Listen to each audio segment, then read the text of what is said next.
All right, here we go. This is the second half of my fourth appearance on Big Steve Hour. I hope you like it.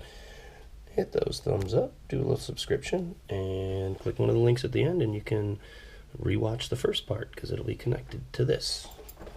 All right, here we go. Please forgive me. I'm full of this spirit today because I'm up here in the beautiful big sky country. And when you touch the spirits of the earth up here, the rivers, the mountains, you know what I'm talking about. Lauren, please bring me the first caller. Thank you. Yes, we already have full phone lines, so let's start with Nordy from Oregon. Nordy. Big Steve. Hello. How are you today? Good, man. How are you? I'm full of the spirit today, so I want to speak the truth with you, and you start me off. Let's go. Excellent. I will. All right. So, my question concerns the ascendance of a road crew member. Okay. Did your ability to work with a band member come from an ability to play a certain instrument? Or did it come from friendship and trust being on the road with everybody together? Or was it a combination of both? It's a combination of so many things, Nordy. You know, one time, when I first was working for the band, and Jerry and I were out on the road together, we were in New York City, and he called me up. He said, Steve, there's this guy calling my room. He keeps calling, and he said, would you talk to him? I said, what does he want? He said, he wants to be a roadie. He wants to be on the crew. So I said, sure, put the call through to me, you know. And so I talked to the guy, and he said, Steve, I so want to be on the road crew. I want to be on the road crew so bad. I would do anything. And I said, it doesn't work that way, man. I said, it takes, first of all, it takes about a year before everybody will even look at you or talk to you. If you're lucky enough to hang in there with some of these guys that are there before you, and you make their bones with them, then you're going to start learning. And at the time that I started, it was like a Renaissance world, man. Everything was there to learn. It was so beautiful. People were teaching you stuff. There were some people that wouldn't teach you. You know, that's always the way it is. It's like going to a unit together. You become bonded. Now, in the Grateful Dead, understand something else. We had a different ingredient in the crew called destiny. Destiny. Are you kidding? You know how many people were trying to be around bands and to work with bands and to hang around? But it was something else. It was a magical thing of being in the right place at the right time. When I was standing there with Ramrod helping him unload a truck, and we became friends for life. And then once you gained that trust, you realize that, hey, these guys don't even talk to other people. How did this happen? It's because the magic of doing a good deed or something would get you into the inner circle.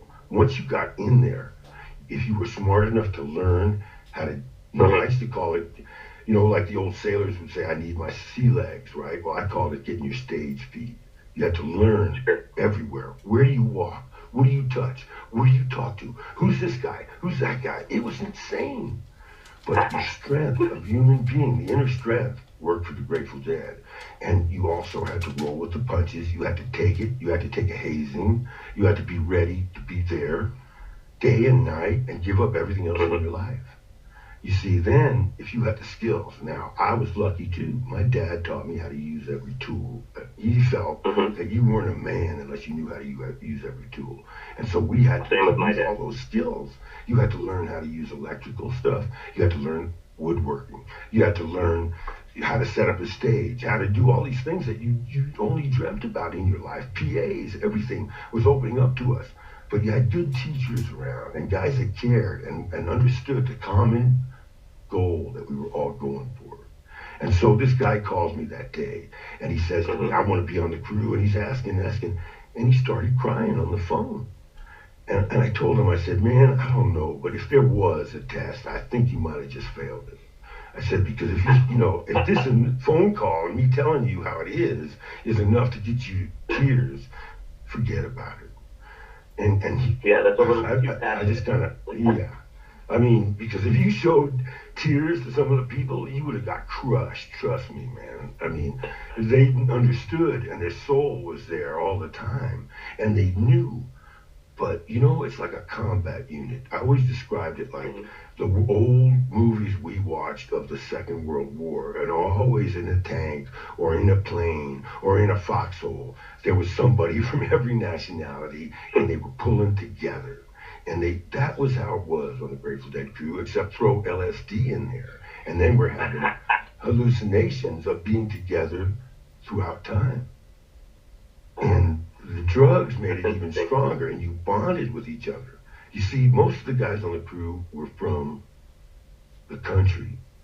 Hermiston, Pendleton, Echo, Oregon, really far out places in eastern Oregon, you know, and they were bound to the soil, and their dads were loggers and wheat farmers and strong. And then there was some of us, myself and Kid, who came from the cities, you know, him from Alameda, Oakland, and me from New York, born in San Francisco, and we lived in cities. And so we had to explain to them at times how you got through these places, you know, and it was a combination of that. And so that is what the strength of us was, that we accepted each other, even though there were times when Jackson would stick his finger on your chest and bang on it and say, you're doing a job that a million other guys want to do right now. And you know what? You're only here because Rod wanted you, he'd say to me, oh yeah, we're only here for him. Okay, great. You know, he just tried to get you so riled up. Because if you didn't come in with your heart and soul there, he knew it, and he'd flush you out quick. Yeah. If you were a punk or you couldn't take it. Like when he was doing that to you, you were on the team and you knew it too, though. Of course, you knew it, but you fought every day like that. You had to, because he knew what was coming for us. Lots more out there. Yes. And so it was a time when you had to have a lot of courage. You had to have intestinal fortitude. And you had to have skill. So, I don't know. There's no school in the world that can teach you to be a roadie for the Grateful Dead. Now, of course, there's roadie schools, and you could learn, and you could be, it's good to have musical skills, but, you know, we had musical things in our background. Everybody did. But Jerry would teach you. Phil would teach you. Billy, Mickey, they would teach you. Pigpen would teach us about, you know, the blues and everything. And so it became in your blood once you were in this inner circle with the Grateful Dead. That's amazing. And every day and night with me and Jerry having the Jerry Garcia Band, we lived music every day. And then it becomes running through your veins. It becomes something that you could feel so strong in you growing. You don't even understand it, but you had training at some point. Oh yeah, I played musical instruments when I was a kid, you know, but the saxophone without understanding what the blues is, the trumpet without understanding Louis Armstrong the way we did later, then you could play that stuff. And playing the drums after you're taught by Billy, you know, by doing his stuff, and then Jerry working me out every day in the Garcia Band, then the music gets in your blood, and you realize what you're doing. And then to bring that joy to people of music, where do you get that extra bonus from in any other job? There are other places, there are. But the joy of helping people and working in that environment, wow. Yes. Okay, Nordy, that's enough, brother. We could go on this for hours and hours, man. I mean, this could take up 3 or 4 shows where I could tell you about what it was like. But you learned, and if you couldn't learn, goodbye. There were guys that knew how to fix every damn thing, but they couldn't stand still. They couldn't hang. They couldn't hang at all. Then where are you going to be? Like Jerry would say, hey, Steve, he's a freak. He's okay. When he said that day, I was so proud. Because that was his stamp of approval. That was an all-time. And, you know, for him to say that to you, you said, holy shit, I am a fucking freak. I've been a freak my whole life. But now I'm in a world of freaks. And I want you, Nordy, to express your freakiness the rest of your life. And I want you to be so strong for this community, man, because you're a leader and you're going to help us all.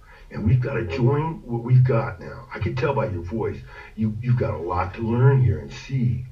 And call me all the time and talk to me, brother. I really like talking. Thank you, Steve. I appreciate those words very much. Well, good. Nice talking to you. Nice talking to you, man. You have a great day. Great day. You too. Peace. Okay. All right. my fourth appearance on Big Steve. Super stoked. He went way off the track like he always does and brought it all right back in. Amazing knowledge. Cool ass person. I feel really fortunate to be on his show. If you like this one, give me a thumbs up and subscribe and tell your friends, and click on one of the videos that's popping up right by my thumbs. Have a great day. Hope you like the listen.